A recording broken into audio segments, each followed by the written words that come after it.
नमस्कार, आप देख रहे हैं डेली 24 भारत में हूं आपके साथ अनीता शर्मा। शुरुआत करते हैं देवभूमि स्पेशल की।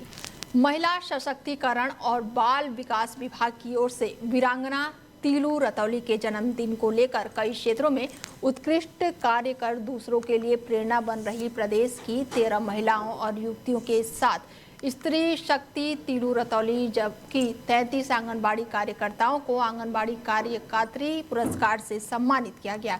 पुरस्कार प्राप्त करने वालों के खातों में डिजिटल हस्ताक्षरण के माध्यम से 51 हजार की धनराशि जारी की गई। मुख्यमंत्री पुष्कर सिंह धामी ने कहा कि तीलू रतौली को उत्तराखंड की झांसी की रानी कहना कोई अतिशयोक्ति नहीं है। कहा गया है कि आप ये भाई आपके अधिकार और सम्मान के लिए निष्ठा और समर्पण के साथ कार्य करेंगे। राज्य के आंगनबाड़ी केंद्र और बच्चों के विकास में सरकार कार्य कर रही है। माता पिता के बाद आंगनबाड़ी केंद्र चलाने वाली कार्यकर्ता बच्चों को संस्कार देने के कार्य लगातार कर रही हैं। लगातार हो रही बारिश से पहाड़ों में जनजीवन अस्त व्यस्त हो गया है। सड़कें बंद है और बिजली पानी की आपूर्ति पूरी तरह से ठप हो गई है। पहाड़ी इलाकों से लगातार लैंडस्लाइड की खबरें सामने आ रही हैं। उत्तराखंड के अल्मोड़ा से भी एक ऐसी ही खबर अब सामने आई है, जहां पहाड़ से गिरते पत्थर की चपेट में आने से एक शख्स गंभीर रूप से घायल हो गया और इस घटना का एक वीडियो भी सामने आया है। रामनगर मोटर मार्ग पर लैंडस्लाइड हो गया और जिससे रास्ते पर पैदल चल रहे यात्रियों पर अचानक से ही पत्थर गिरने लगे। पहाड़ की चपेट में कई लोग भी आए, बता दें कि तो वहीं पत्थर की चपेट में आने से एक शख्स गंभीर रूप से घायल हो गया। घटना के बाद से स्थानीय लोगों ने घायल शख्स को पत्थरों के बीच से किसी तरह निकाला और उसे अस्पताल ले जाया गया, जहां उसका इलाज चल रहा है। और इस घटना के बाद से एक शख्स ने अपने फोन के कैमरे से ये पूरा घटनाक्रम कैद कर लिया। वहीं ये वीडियो सोशल मीडिया पर तेजी से वायरल हो रही है, जो इस समय चर्चा का विषय बनी हुई है।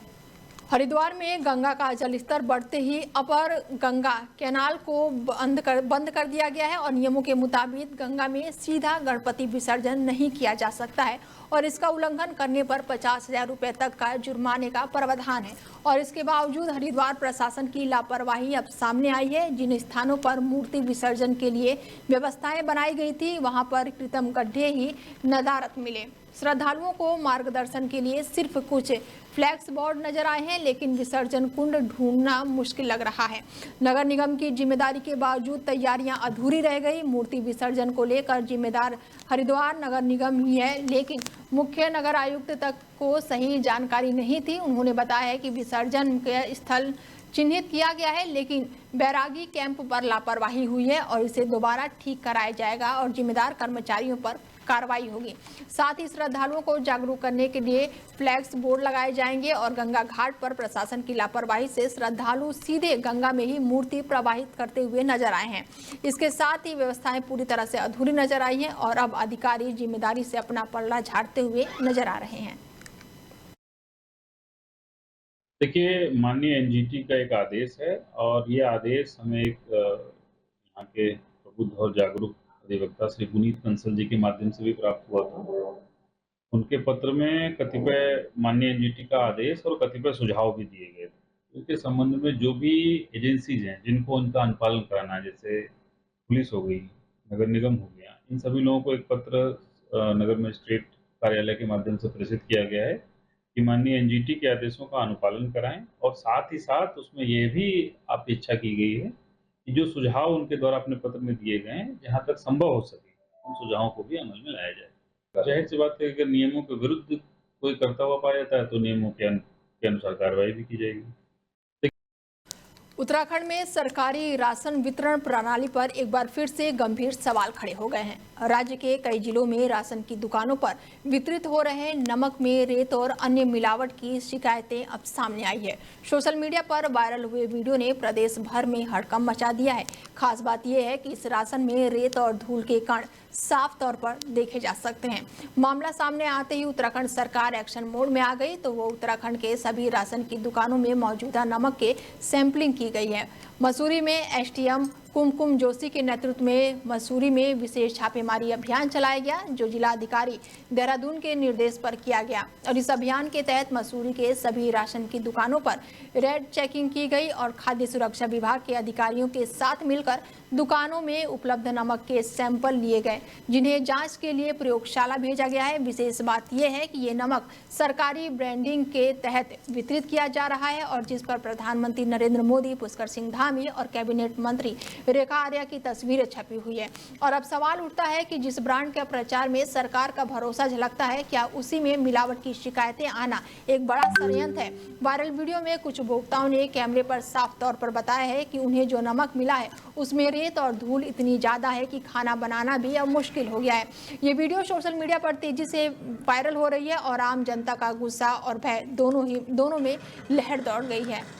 आज सुबह ही जिलाधिकारी महोदय द्वारा हमें तत्काल औचक छापों के निर्देश प्राप्त हुए और हमें ये निर्देश मिले हैं कि जो राशन की दुकानों पर नमक के संबंध में एक अफवाह फैलाई जा रही थी, उसके संबंध में तत्काल हमें फूड सेफ्टी और फूड सप्लाई दोनों की टीमों के साथ हम लोगों ने राशन की दुकानों से अभी सैंपल भरे हैं। मसूरी क्षेत्र के अंतर्गत रैंडमली राशन की दुकानों का चयन किया जा रहा है और उन्हें बिना बताए औचक रूप से नमक के सैंपल भरे जा रहे हैं। कब तक सैंपल की रिपोर्ट आएगी, उसी के बाद कोई कार्रवाई? आज ही हमारे द्वारा सैंपल टेस्टिंग लैब को भेज दिए जाएंगे। मेरे द्वारा स्वयं जो सैंपल है वो भरवाया जा रहा है अपनी उपस्थिति में और इसमें जल्द से जल्द हमारे पास सैंपल की रिपोर्ट आ जाएगी। ठीक है। आज सुबह ही जिलाधिकारी महोदय द्वारा हमें तत्काल औचक छापों के निर्देश प्राप्त हुए और हमें ये निर्देश मिले हैं कि जो राशन की दुकानों पर नमक के मसूरी पहुंचे एआईसीसी के सचिव ने मसूरी में कांग्रेस कार्यकर्ताओं के साथ बैठक करके संगठन को मजबूत करने के लिए बूथ स्तर पर काम करने का आह्वान किया है। उन्होंने कहा कि राष्ट्रीय अध्यक्ष मल्लिकार्जुन खड़गे और राहुल गांधी पूरे देश में कांग्रेस को मजबूत करने का काम कर रहे हैं और वहीं जिला कांग्रेस अध्यक्ष का चुनाव करना है, उसमें सभी कार्यकर्ताओं से राय ली जा रही है। बीएम संदीप ने कहा है कि उत्तराखंड में कांग्रेस पार्टी को मजबूत करना और आगामी विधानसभा चुनाव में बीजेपी को सत्ता से बाहर करने का पूरा प्रयास किया जाएगा। उन्होंने कहा कि मतदान का अधिकार छीनने का कार्य बीजेपी कर रही है, जिसे कामयाब नहीं होने दिया जाएगा। कांग्रेस के नेता राहुल गांधी ने वोट चोरी को पकड़ा है और वो बेंगलुरु के महादेवपुर की विधानसभा में 1 लाख से अधिक फर्जी मतदाताओं को पकड़ा है। तो वहीं बिहार में 65 लाख लोगों का मतदान का अधिकार छीनने का काम बीजेपी ने किया है। उन्होंने कहा कि वोट चोर गद्दी छोड़ अभियान कांग्रेस का नहीं बल्कि जनता का अभियान बन गया है। संगठन मजबूत करने के लिए क्या क्या सुझाव है, सब कुछ सुझाव 1 to 1 भी मुझको मिलकर लगभग 17 लोग 1 to 1 मिलकर उनको सुझाव दिया है क्या संगठन मजबूत करने के लिए क्या करना है। और मल्लिकार्जुन खड़गे जी और राहुल जी के नेतृत्व में पूरा देश में क्या संगठन को मजबूत करने का साल ये चल रहा है, मगर उत्तराखंड में पूरे देश में संगठन कर रहे हैं। उत्तराखंड जैसा राज्य में संगठन का साथ संघर्ष भी करना चाहिए।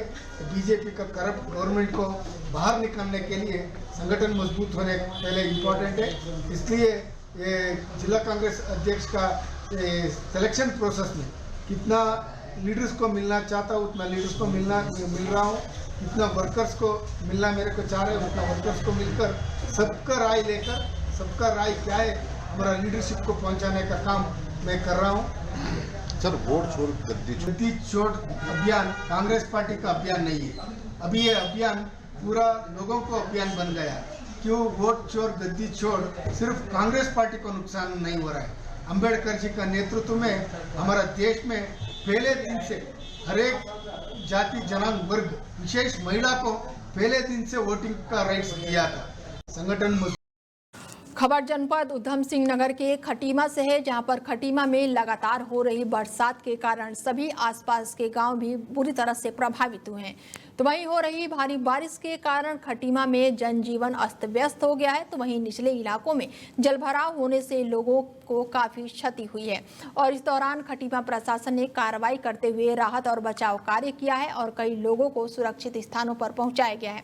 हालांकि जलभराव से नानक सागर डैम के सभी फाटक खोल दिए गए हैं, जिससे कि दर्जनों गांव प्रभावित होने से बच गए हैं। तो वहीं प्रशासन कार्रवाई करते हुए आपदा पीड़ितों के लिए भोजन और पानी की खास व्यवस्था की गई है और इस दौरान तहसीलदार वीरेंद्र सिंह ने कहा है कि हमारे द्वारा बाढ़ पीड़ितों को रेस्क्यू कर रहे खाने की व्यवस्था की गई है।